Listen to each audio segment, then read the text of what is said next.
we were talking about organizing and these movements kind of rising up.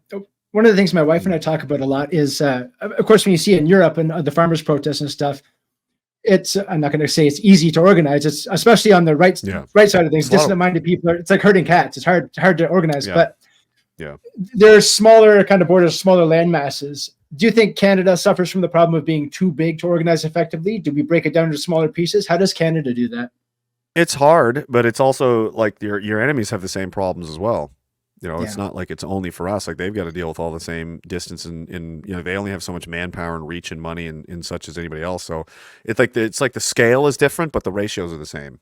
If that makes sense. Like in England, in like Scotland, you could drive from Glasgow to London in the same day. You can't drive from Vancouver to Halifax in the same day. It's going to take you 5 days.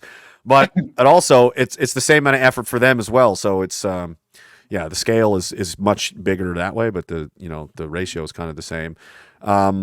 Sorry, what was the other part of the question? Was just talking about just organizing it because I'm thinking like Canada's such a huge landmass, and it's like that's why it's so hard to organize something. So you think like Alberta can organize, Ontario can organize, Nova Scotia can organize. Just trying to figure out how to kind of to work at it. Yeah.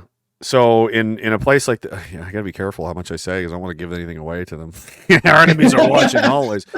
But so the way the special forces works in countries where they're deployed, one of their primary things to do is to train up those forces, the local forces, wherever like if I don't know, like Iraq or something, right? The Green Berets would go in there and they'd find friendly forces and then teach them how to do this and teach them how to do that and build them up and train them and stuff so that they can do that themselves. But the way that works is because these guys aren't under a strict, arm's length hierarchy where everybody's tightly controlled. There's very little. It's very macro managed. Like these guys have a lot of leeway and lateral freedom to do what needs to be done and take the initiative if they have to. And they're selected because of that reason. They're mature guys. They're smart guys. They're tough guys, and they know what they got to do.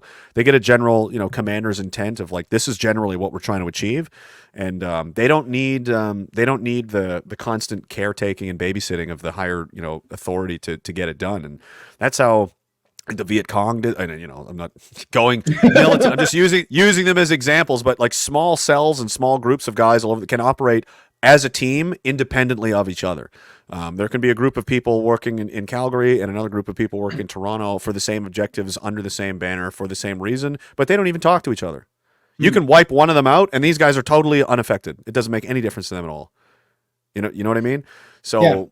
And it would have to be something decentralized, like in that way, because the country's so big. If we had a much smaller country, it would be a lot. You could just group everybody up in a great big formation and march them down the street if you wanted. But that's not going to work so much here because it's so big. So that's going to be probably, those are the kinds of things that are going to have to be. Same with the United States, any real big place. And also because of the, what's going to be done if you collectivize too many people in one spot, the government's just going to come and find a way to box you in. So you don't put all your eggs in one basket.